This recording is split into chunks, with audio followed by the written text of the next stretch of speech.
Saudi আরবের জেদ্দায় Bangladesh international school graduation ceremony অনুষ্ঠিত হয়। অনুষ্ঠানে প্রধান অতিথি ছিলেন জেদ্দাস্থ বাংলাদেশ কনসুলেটের কাউন্সিলর আজিজুর রহমান। বিশেষ অতিথিগণের মধ্যে ছিলেন অধ্যক্ষ doctor Abdul Baqi, school governing বোর্ডের ভাইস চেয়ারম্যান গিয়াসউদ্দিন মাহমুদ, সদস্য ইয়াহিয়া চৌধুরী, মোহাম্মদ ইলিয়াস, ডক্টর মাহবুবুল্লাহ, আতিকুল ইসলাম আলভী এবং মুসা খান। উপাধ্যক্ষ আব্দুল কাইয়ুমের সঞ্চালনায় অনুষ্ঠানে স্বাগত বক্তব্য রাখেন অধ্যক্ষ ডক্টর আব্দুল বাক্কি। শুভেচ্ছা বক্তব্য রাখেন মঞ্চে উপদিষ্ট বিশেষ অতিথিগণ। অনুষ্ঠানে ছাত্রছাত্রীদের হাতে সনদপত্র তুলে দিয়ে সম্মাননা প্রদান করা হয়। পরে নৈশভোজের মাধ্যমে শেষ হয় অনুষ্ঠান।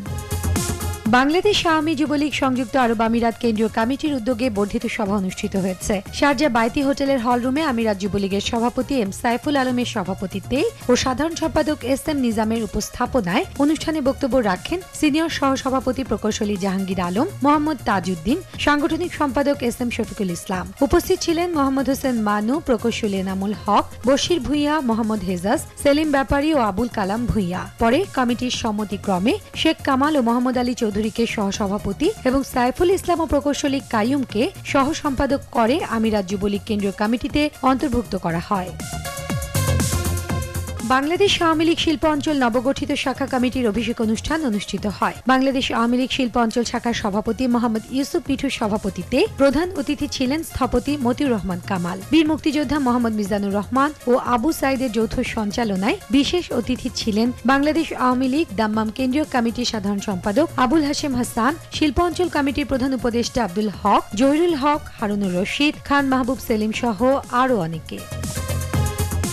কাতার উত্তর সানাইয়া শাখার ধানসিঁড়ি বিএনপির 21 সদস্য বিশিষ্ট পূর্ণাঙ্গ কমিটির অভিষেক 2016 অনুষ্ঠিত হয়েছে। আল আতিয়া শাখার সাধারণ সম্পাদক মহিউদ্দিন কাজলের পরিচালনায় এতে সভাপতিত্ব করেন সংগঠনের সভাপতি নাজিম উদ্দিন ভুঁইয়া। প্রধান অতিথি হিসেবে উপস্থিত ছিলেন ধানসিঁড়ি বিএনপির আহ্বায়ক শহীদুল হক। বিশেষ অতিথি ছিলেন যুগ্ম আহ্বায়ক মেজবাউল করিম বাবলা, সদস্য সচিব শরীফুল হক সাজু, মোহাম্মদ ফারুক হোসেন, মোহাম্মদ নাসির উদ্দিন, ফজল কাদের, দিলীপ কুমার ছোটন, নুরুজ্জামান, তাহের মিয়াজি, মোহাম্মদ দিদার প্রমুখ।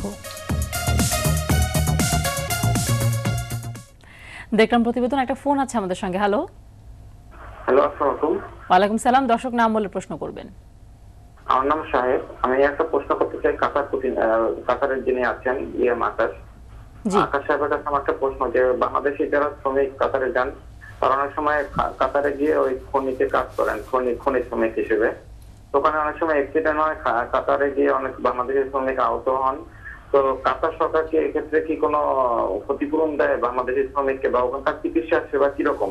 যারা ওই ইনজুর্ড হচ্ছে, যারা ওখানে গিয়ে কাতারের খনিতে মানে বিভিন্ন দুর্ঘটনার শিকার হচ্ছে, তো ওই কাতার সরকারের কিরকম মানে সরকারি হাসপাতালগুলোতে কিরকম সেবা প্রদান করা হয় বাংলাদেশের শ্রমিককে? দর্শক অসংখ্য ধন্যবাদ আপনাকে গুরুত্বপূর্ণ একটা প্রশ্নের জন্য।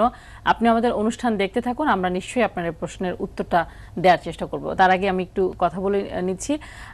জাফর ভাই, বাংলাদেশ বিজনেস কাউন্সিল আপনারা শুরু করেছেন এবং এর উদ্দেশ্য বেশ ভালোই বলছিলেন, একটু বলবেন আমাদেরকে এটা সম্পর্কে? ইয়েস, বাংলাদেশ আমাদের সদ্য বিদায়ী অ্যাম্বাসেডর সাহেবের অক্লান্ত পরিশ্রমে, ওনার অনুপ্রেরণায় আমরা বিচ্ছিন্ন বাজার ব্যবসায়ী মিলে এখন আমরা একটা সুসংগঠিত ব্যবসায়ীদের এস্টাবলিশ ব্যবসায়ীদের নিয়ে আমরা একটা বিজনেস কাউন্সিল গঠন করেছি, যেটা এই মুহূর্তে দায়িত্বে আছেন আমাদের কী বলে আমাদের অ্যাম্বাসেডর গ্রুপের চেয়ারম্যান, উনি সভাপতি হিসেবে আছেন। তারপর আমাদের সেলিম সাহেব আছেন আমাদের সাধারণ সম্পাদক হিসেবে। ওনারও বাহারুল খালিজ নামে একটা বড় একটা অর্গানাইজেশন আছে, এবং এরা মিডল ইস্টের সমস্ত মিডল ইস্ট বেসিক এদের ব্যবসা বাণিজ্যের ভিতরে। ওদের সঙ্গে সঙ্গে আমরা এই মুহূর্তে আমরা সমস্ত ব্যবসায়ীদের নিয়ে আমরা নিজস্ব প্রতিষ্ঠানিকভাবে আমরা এগিয়ে যাচ্ছি, এবং আমরা 20 মিলিয়ন দিনারের একটা প্রজেক্ট নিয়ে ওরা কাজ করতেছে আমাদেরকে নিয়ে। তো আমরা আশা করতেছি আমরা বড় একটা অ্যামাউন্ট বাংলাদেশে ইনভেস্ট করা, বাংলাদেশ কথাবার্তা আসছিল কিছুদিন আগে, এবং আরও ব্যবসায়ী যারা বাংলাদেশে আছে তাদেরকে আমরা একসঙ্গে নিয়ে আসার জন্য আমাদের মধ্যে কিছু লিমিটেশন আছে। আমরা মেম্বার প্রথমে যারা রেজিস্টার্ড ব্যবসায়ী বাংলাদেশ কুয়েত চেম্বার তাদেরকে নিয়েছিলাম, কিন্তু এখন আমরা এদের ছাড়াও যারা আরও কাগজপত্র এভাবে নেই তারপরে এরা ব্যবসায়ী, এদেরকে নিয়ে আমরা কাজ করার জন্য আমি আসার আগেই আমরা শুরু করেছি। তো আমি আশা করতেছি আমরা, এবং যে জিনিসটা আমি সৌদি আরবে করেছি আমরাও সেটা একটা করার জন্য আমরা এখানে চিঠি দিয়েছি। কুয়েত বাংলাদেশ চেম্বারকে। তো হয়তো রিসেন্টলি আমরা খুব একটা বিজনেস এক্সিবিশন করতে যাব, এবং যেহেতু আমরা একটা ফান্ড আমাদের মধ্যে হচ্ছে, এবং আমরা একটা উদ্যোগ নিয়েছি, এবং বাংলাদেশ বিজনেস কাউন্সিল একটা মাত্র উদ্দেশ্য হচ্ছে বাংলাদেশ ব্যবসায়ীদের পারস্পরিক স্বার্থ রক্ষা করা এবং একজন আরেকজন লিঙ্ক ক্রিয়েট করা, ব্যবসায়ীদের প্রয়োজনে আমাদের নিজস্ব আইনি সহায়তা দেওয়া প্রয়োজনে, এবং বাংলাদেশ গভর্নমেন্টকে তার ইনভেস্টমেন্টের ব্যাপারে যদি সহযোগিতা করা, দুই দেশের মধ্যে একটা বন্ধুত্ব স্থাপনের কোনো ক্ষেত্র তৈরি করতে যেহেতু সম্ভব, ব্যবসায়িক ক্ষেত্রে একটা সুসম্পর্ক তৈরি করা, আমাদের পিওরলি বিজনেস লিঙ্কটা ক্রিয়েট করা এবং পারস্পরিক স্বার্থ রক্ষা করা। এই জিনিস, এই সুযোগে আমার ছোট্ট একটা ক্লেম আমি বলে গেছি, যেটা 1 মিনিট, আমি গভর্নমেন্ট কাছে অনুরোধ করবো, আমরা যারা বিদেশে আছি, আমরা এখন আসার সময় আমরা যেখানে টেলিভিশনের জন্য একটা ট্যাক্স ধার্য করা হয়েছে, টিভির জন্য একটা ট্যাক্স, আমরা অন্ততপক্ষে একজন লোক উইদিন 10 ইয়ার্স বা 5 ইয়ার্স তাকে একটা টেলিভিশন ফিরিয়ে আনতে দেওয়া হোক, তার পাসপোর্ট এন্ট্রি করা হোক, যেন এটাকে নকল করা না হয়, দুইবার আনতে না পারে, তাহলে প্রত্যেকটা প্রবাসী তা একটা জিনিস আনতে পারে। এখন কিছু আনার মতো আমাদের সুযোগ নেই, এবং অনেক ক্ষেত্রে দেখা যায় যেটা নিয়ে আসছেন তার চেয়ে ট্যাক্সটা বেশি ধরা হয়েছে। তো আমি একজন লোক ব্যবসা করতে পারে, তাকে ধরেন, বাট কমিয়ে দেওয়া হোক, যখন পাসপোর্ট এন্ট্রি করা হয় 1 TB, then it is recorded black and white, so that man cannot bring again and after 5 to 10 years. তো at least সেক্ষেত্রে প্রত্যেকটা জিনিস, একটা টেলিভিশন, একটা গাড়ি একটা নিয়ে আসার সুযোগ দেয়া, যেগুলো ইলেকট্রনিক্স আইটেম, যেগুলো কাস্টম, এগুলো অন্তত আমাদেরকে কিছু একটা, আমরা তো কিছু চাই না, আমরা সামান্য কিছু চাই, আমরা খুব বেশি কিছু চাই না, বেনিফিশিয়াল হতে চাচ্ছি না। তো এই জিনিসগুলো আমরা বাংলাদেশ গভর্নমেন্টের কাছে আমি অনুরোধ করবো, অন্তপক্ষে প্রত্যেকটা ব্যবসায়ী, বিদেশি লোককে যারা মিডল ইস্টে আছে, এদেরকে কিছু একটা আইটেম, যে আইটেমগুলো ইলেকট্রনিক্স আইটেম কাস্টমারের মধ্যে পড়ে, ট্যাক্স ফ্রি অথবা খুব সামান্য, within 5 years or within 10 years তাকে একটা আইটেম আনতে দাও, একটা এসি, আমি ফ্যামিলি নিয়ে আসছি, আমার একটা এসি দরকার, কোথায় কিনবো আমি এখান থেকে? আচ্ছা, আমরা আশা করব সরকার নিশ্চয়ই, কর্তৃপক্ষ আপনাদের এই ব্যাপারগুলো নিয়ে ভাববেন নিশ্চয়ই। একটা ফোন ছিল, দর্শক জানতে চেয়েছেন। শাহিন সাহেব ফোনটা করলেন যে খনিতে দুর্ঘটনা হলে কাতার সরকার কি এই ধরনের ইন্স্যুরেন্স নেয় কিনা। আপনি হয়তো জানেন, হয়তো ভুলে গেছেন, কিন্তু আমাদের কাতার সরকার এই ধরনের ইন্স্যুরেন্স গ্রহণ করেন। কোনো লোক কর্মী যদি, যে কোনো ব্যক্তি কর্ম অবস্থায় যদি তার একটা দুর্ঘটনা হয়, অথবা তার যদি একটা হাত পা ভেঙে যায়, তাকে ইন্স্যুরেন্স বহন করে। আর যে কোনো লোক মারা যায়, ধরেন সাপোজ স্ট্রোক করলো, তার জন্য 2 লক্ষ রিয়াল কাতারি রিয়াল বরাদ্দ আছে। এটা দূতাবাসের মাধ্যমে এবং তার যে নমিনি থাকে তার আত্মীয় স্বজনের মাধ্যমে সবকিছু আপনার সত্যায়িত করে বাংলাদেশ এবং কাতারের মাধ্যমে তার মৃত্যু সার্টিফিকেট নিয়ে আমাদের দূতাবাসে গেলে আমার দূতাবাসের কর্মকর্তারা অত্যন্ত সুন্দরভাবে তা প্রেজেন্টেশন করে, এবং আমার দূতাবাসে লয়ার আছে, তারা এগুলাকে, নাজমুল হক আছেন, উনি নিজে এই মামলাগুলো ডিল করেন, এবং উনি এই ইন্স্যুরেন্সের বাবদ চেক তার অ্যাকাউন্টে, পরিবারের অ্যাকাউন্টে এটা হস্তান্তর করা হয়। মানে হচ্ছে বৈধ খনিজ শ্রমিকরা অবশ্যই ক্ষতিপূরণ পান, যে কোনো রকম দুর্ঘটনা পায়, সবাই পায়। এবং কিছুদিন আগে সড়ক দুর্ঘটনা আমাদের 4 জন সিলেটে মারা গেছেন, ওদের বাড়ি সিলেটে। তারপরে তারা সবাই 1 লক্ষ টাকা করে পেয়েছেন, এবং তা আমাদের কমিউনিটির পক্ষ থেকে, কাতার সরকারের পক্ষ থেকে, হ্যাঁ, কাতার সরকারের পক্ষ থেকে সরাসরি যে ইন্স্যুরেন্স করা থাকে, প্রত্যেক কিছু কোম্পানি আছে, ওই কোম্পানিতে বহন করে। এবং আমাদের কমিউনিটি অত্যন্ত চমৎকার, এই কমিউনিটির কোনো লোক মারা গেলে তাদেরকে আপনারা কিছু সহযোগিতা উঠানো হয়, এবং বিভিন্ন সংগঠন, রাজনৈতিক, সামাজিক এবং সাংস্কৃতিক সংগঠনগুলো আছে, বিশেষ করে আমাদের চট্টগ্রাম সমিতি, চাঁদপুর সমিতি সহ নানান দেশ সংগঠন আছে, এবং আমাদের সাংবাদিক সংগঠন সহ সবাই মিলে সহযোগিতার মাধ্যমে। আপনি সাংবাদিক সংগঠনের কথা বলছিলেন, এই সংগঠন সম্পর্কে কি বলবেন? ধন্যবাদ। অনেক সাংবাদিকরাই কাজ করেন। জি জি, আমাদের আসলে সাংবাদিকরা যারা আমরা আছি সবাই ঐক্যবদ্ধ হওয়ার মাধ্যমে আমাদের কাতার প্রবাসী সাংবাদিক সমিতি, তো ওনাদের মাধ্যমে আমরা এই কাজগুলো করে থাকি সব প্রতিদিন একসাথে। তো আমি সভাপতি হিসেবে আছি, এবং আমাদের অন্যান্য যে টেলিভিশনগুলো আছে, জনপ্রিয় টেলিভিশনের সাংবাদিকরা আছেন, সবাই কাজ করছেন। হ্যাঁ, সবাই আমরা একটা আনন্দের মাধ্যমে আছি যে আমরা আসলে সবাই একসাথে হতে পেরেছি। সুদূরে বসে আমাদের কাছে খবরাখবর প্রতিদিন পৌঁছে দেন। জি, আপনি জাফর ভাই বাংলাদেশে বিনিয়োগের কথা বলছিলেন। আপনারা যারা প্রবাসে অনেকদিন ধরে থাকেন, শেষ পর্যন্ত বাংলাদেশে ফেরত আসতে হবে, এবং আপনারা চান যে জীবনের শেষ বিনিয়োগটা আপনারা বাংলাদেশে করবেন। কিন্তু এখানে এসে আপনাদের কাছে, অনেকের কাছ থেকে শুনেছি যে আপনাদের যে এক্সপিরিয়েন্সটা, এটা খুব বেশিরভাগ ক্ষেত্রেই খারাপ, ভালো না। জি, এক্ষেত্রে আমরা, আমাদের তো আসলে নর্মালি ফরেনের জন্য কিছুই নেই, একটা ছিল, সেটা হচ্ছে ওয়াইজানার বন্ড, যেটা পরবর্তী ডলারও করা যায়। ওকে, আমি ফাইন, এক্ষেত্রে ইন্টারেস্ট অনেক কমে গেছে। কিন্তু ইতিমধ্যে আমরা অনেক এনআরবি যারা বাংলাদেশ বাইরে আছে, আমরা শেয়ার মার্কেটে অস্বাভাবিকভাবে ইনভেস্ট করেছিল। শেয়ার মার্কেটের যা অবস্থা, আমি আর ওদিকে যাচ্ছি না। আপনারা জানেন, সবাই শেয়ার মার্কেটে করতে গিয়ে এখন তার নিঃস্ব হারিয়ে বেড়েছে। তার মধ্যে আমরা অনেক সময় কিছু শেয়ার ফরেন কোটায় ছিল, ওইখানে লোকসান নাই, ওটা ফার্স্ট শেয়ার, কিন্তু ওই ফার্স্ট শেয়ার এখন নেই। আচ্ছা কারণ যেহেতু এখন শেয়ার দেখলে ভয় পাই, যার বাপকে কুমিরে গেছে ওদিকে যায় না। এখন আর কোনো প্রভিশন নেই, আর কোনো রাস্তা নেই একজন লোক বলতে পারে যে আমি এই টাকাটা কোথায় ইনভেস্ট করব। গভর্নমেন্ট থেকে যদি এমন, আমাদের এমবেসিতে বা কুয়েত এমবেসি 1994 পর থেকে কোনো ইকোনমিক কাউন্সিলর নেই। একটা ইকোনমিক কাউন্সিলর তাহলে মানুষ সেখানে গিয়ে জানতে পারে যে আমার ইনভেস্টটা কোন জায়গায় কোথায় করা যাচ্ছে, তারও কোনো প্রভিশন নেই। এবং গভর্নমেন্ট থেকেও কোনো প্যাকেজ এমবেসি থেকে বলা হচ্ছে না যে এই জিনিসগুলো ইনভেস্ট করেছি এগুলো অনলি ফর ফরেনারের জন্য, let them come back only for foreigners. যেমন শেয়ার মার্কেটে ছিল 5% ফর ফরেনার, 10%, এটাও হচ্ছে না। এই দিক থেকে কোনো অ্যাঙ্গেল থেকে কোনো অবস্থায় আমরা বুঝতেই পারছেন না যে কোথায় বিনিয়োগ আমরা জানি না। এই জন্য হচ্ছে কি আমাদের মতো টাকাগুলো ডেস্টিনির মতো লোক গিয়ে উল্লুট করে নিয়ে আসছে, জমা নিচ্ছে, আমরা যাবে বেহাত হয়ে যাচ্ছে। ডোন্ট নো হয় they will go, they have idle money, destiny মনে বেশি পয়সা পাবো, ডেস্টিনি মেরে দিছে, ইউনিপে মেরে দিছে, সবগুলো মাল্টিপারপাসে টাকাগুলো আপনারা বিনিয়োগ করেছেন। মানুষ তো জায়গা পাচ্ছেন, পয়সা আছে, সে ডোন্ট নো হোয়াট হি লো। তো এই জন্য আমি অনুরোধ করবো আমি জানি না, মনে হয় আমাদের দেশের সরকারের কাছে ফরেন বাংলাদেশের প্রয়োজন নেই। থাকলে যদি মিডল ইস্টে যাই, পদ্মা সেতু একটা না 10টা পদ্মা সেতু হবে। যদি মিডল ইস্টের লোকগুলোকে বলা হয় যে এই প্যাকেজ আপনারা ইনভেস্ট করেন, আপনাদের এই ফেসিলিটি উইদাউট ফেল পদ্মা সেতু 10টা হবে, আর এখানে বাইরের কারো যাওয়া লাগবে না। অনেক পয়সা রেল পড়েছে আমাদের কাছে।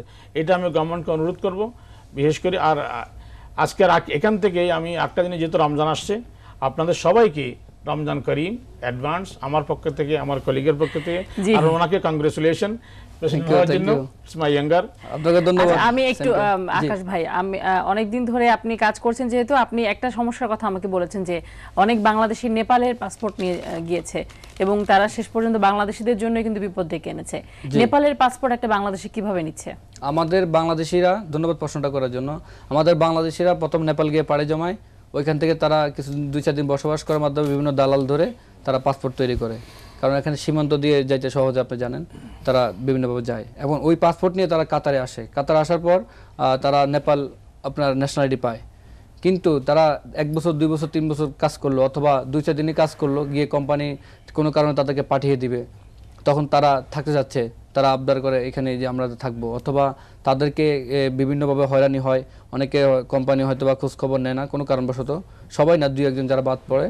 আবার অনেকে ইচ্ছাকৃতভাবে ওই যে কোম্পানিতে যায় ওই কোম্পানি কাজ না করে তারা বাইরে ফ্রি ভিসার মতো করে নিজেরা কন্ট্যাক্ট নিয়ে অথবা বিভিন্নভাবে তারা কাজ করতে চেষ্টা করে, অথবা হাজিরার মাধ্যমে দৈনিক যে লোকাল ম্যান পাওয়ার বলা হয় ওইখানে কাজ করে। তো তারা অনেক কারণে চলে আসতে চায় এবং তারা নেপাল এম্বাসিতে না গিয়ে তারা বাংলাদেশ এম্বাসিতে আসে, এসে বলে আমরা বাংলাদেশি, বাংলা কথা বলে আমরা চলে যাব।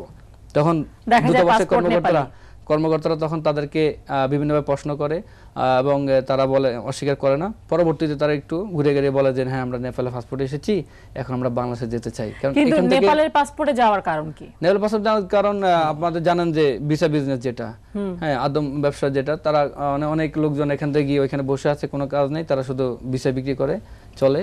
তো এরা এখান থেকে যেতে চাইলে একটু পরিমাণটা বেশি লাগে, টাকার পরিমাণ। বাংলাদেশ থেকে যেতে হলে টাকার পরিমাণ 2 লাখ, 2.5 লাখ, 3 লাখ, এরকম 4 লাখ চলে যায় কোম্পানির বিষয়। নেপাল থেকে গেলে মনে করেন যে আপনি বাংলার টাকা 1 লক্ষ টাকার মধ্যে সে চলে যেতে পারে। তো দুই দিকে তার সুবিধা মনে করে সে যায়, কিন্তু যখন বিপদে পড়ে তখন বাংলাদেশ এম্বাসিতে আসে, এবং তখন বাংলাদেশে আসতেছে আউটপাসের জন্য যায়, আউটপাসটা যখন দিতে যায় তখন তাকে ধরা পড়ে যে সে নেপাল।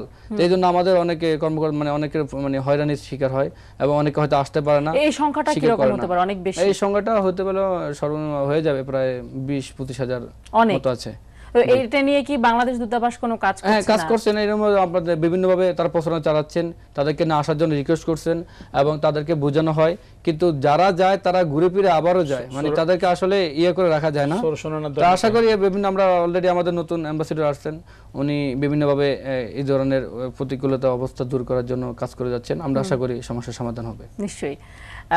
জাফর ভাই, সামনে রোজা, আপনারা তো রোজার সময় বাংলাদেশে আসেন, ঈদ করেন বাংলাদেশে এসে। অনেক ক্ষেত্রে বাংলাদেশে আপনারা অনেকেই বলে থাকেন যে মিডল ইস্টের দেশগুলোতে দেখা যায় রোজার সময় দ্রব্যমূল্যের দাম অনেক কমে যায়, প্রয়োজনে সরকার দেখা যাচ্ছে যে ঘাটতি দিয়ে দাম কমিয়ে দিচ্ছে সবাইকে, কিন্তু বাংলাদেশে উল্টা হচ্ছে, আপনারা সবসময় বলেন। এই ক্ষেত্রে আমি আপনাকে থ্যাংক ইউ, ধন্যবাদ আপনাকে। আমি যখন 26শে মার্চ ডিসেম্বর আসে, বড়দিন হয়, প্রত্যেকটা খ্রিস্টান তার দোকান থেকে সেলস প্রমোশন দেয় যেন আপামর জনসাধারণ সেই অংশগ্রহণ করতে পারে। কারণ এটা হচ্ছে মোরালিটি, একজনের প্রিন্সিপাল। আমাদের দেশের ব্যবসায়ীদের সেই প্রিন্সিপাল মোরালিটির জায়গাটা কোথায় গিয়ে আমি এদের আমাদের অগ্রজ, দে আর আওয়ার সিনিয়র বিজনেসম্যান, তারা কেন এই জায়গা থেকে বেরিয়ে আসতে পারছে না? তারা কেন রমজানকে আমার টার্গেট বসে ইনকাম করা হবে এবং কয়েক গুণ বেড়ে যাচ্ছে। আমার একটা প্রশ্ন সবার কাছে, আপনারা বসে 1 টাকা কামান, 1 কোটি টাকা কামান, আপনার বয়স 70 ইয়া 75, আপনি যদি গ্যারান্টি দেন যে আমি 1 টাকা কামালে আমি 1 কোটি কামালে একদিন বেশি বাঁচবো, তাহলে আপনি 1 কোটি কামান, আপনার সেই গ্যারান্টি নেই। নাহলে বড় লোকগুলো কেন 50 ইয়ার্সে মারা যায়? আল্লাহর রাস্তে মিডল ইস্টে এই জিনিসটা খুব বেশি হয়, যখন রমজান আসে, ঈদ আসে, সমস্ত দুনিয়ায় সেলিব্রেটের মতো হয়, সব জায়গায় সেল, ডিসকাউন্টেড, গভর্নমেন্ট যেন সমস্ত লোক সেই তার পবিত্র জিনিসটা সবাই অংশগ্রহণ করতে পারে জিনিসগুলো। কিন্তু আমাদের দেশের দ্রব্যমূল্য সবার আওতার মধ্যে চলে আসে, আর এখানে তার উল্টা হয়। কারণ যদি আমাদের ব্যবসায়ীরা, আমার ব্যবসায়ী ভাইরা, we are by born Muslims, please, আমাদের বয়স 75, ইট ইজ আওয়ার টার্গেট। আমরা আশা করব সেটাই যে আপনারা যেভাবে বলছেন এভাবে নিশ্চয়ই বাংলাদেশের ব্যবসায়ীরা সেটা মাথায় রাখবেন। না আকাশ, আমরা শ্রমবাজারের কথাও সবসময় বলি যে কাতারে আমাদের বাংলাদেশের শ্রমবাজার তৈরি হওয়ার সম্ভাবনা রয়েছে আরো বড় আকারে। একটা প্রশ্ন করেছেন, কিছুদিন আগে আমাদের মন্ত্রী গিয়েছেন, তার আগে 2015 সালের জানুয়ারি মাসে আমাদের সাবেক প্রবাসী মন্ত্রী যান কাতারে, মোশাররফ হোসেন খন্দকার ইঞ্জিনিয়ার। উনি যাওয়ার পরে আপনার কিছু আপনাদের যখন অ্যাম্বাসেডর ছিলেন রাষ্ট্রদূত আপনার আমাদের সৈয়দ মাসুদ মাহমুদ খন্দকার, তারা সরকারের সাথে যোগসূত্র করে আপনার প্রায় 2 লক্ষাধিকের উপর আমাদের বাংলাদেশ থেকে শ্রমিক নিয়েছেন। তারই ধারাবাহিকতায় ওই রাষ্ট্রদূত চেঞ্জ হয়ে যান, নতুন রাষ্ট্রদূত আসেন এবং ওনাদের মাধ্যমে আমাদের এই জানুয়ারি মাসে 2016 সালে আমাদের প্রবাসী কল্যাণ যে মন্ত্রী হয়েছেন নুরুল ইসলাম বিচি স্যার, উনি আমাদের কাতার ভ্রমণ করেন। তো তারপরে কাতার সরকারের সাথে তারা বিভিন্ন ধরনের এগ্রিমেন্ট করেছেন, তার মধ্যে আমাদের শ্রমবাজারের প্রায় 2,50,000-এর উপর নেওয়া হবে। তো তখন 1.5 লক্ষ নেওয়া হয়েছে, প্রায় 2 লক্ষ আসে, তার দ্বিগুণ বলছেন। তো তার দ্বিগুণ মানে প্রায় 3 লক্ষ থেকে আসে। অলরেডি অনেক লোকজন চলে গেছেন, বাকিরাও যাবেন। তো ভালো একটা জায়গা আমরা সামনে প্রতি বছর যদি আমাদের সরকারি কর্মকর্তারা সফর করার মন্ত্রী যান। আমি একেবারে আমার শেষের দিকে আপনাকে ছোট করে আমি জিজ্ঞেস করব যে আমাদের অনুষ্ঠানগুলো বিদেশের মাটিতে প্রবাসীরা কিভাবে গ্রহণ করেন? একদম ধন্যবাদ প্রশ্ন করেছেন। আমাদের কিছুদিন আগে আমরা গত বছরে করেছিলাম মরুর ইফতার। ইপাদ মরুর ইফতার অত্যন্ত জনপ্রিয় একটি প্রোগ্রাম, আপনারা জানেন। এর আগে গত বছর আমরা কাতারে করলাম, অত্যন্ত সাড়া পেয়েছি। সবাই আশা করে আমাদের RTV যেন এই ধরনের অনুষ্ঠানমালা তৈরি করে থাকেন। তার ধারাবাহিকতা আমরা ঈদে প্রবাসী ঈদ উৎসব নামে একটা আমরা কনসার্ট করেছি, সেটা আমরা ব্যাপক সাড়া পেয়েছি। আমরা আশা করব ভবিষ্যতেও আমরা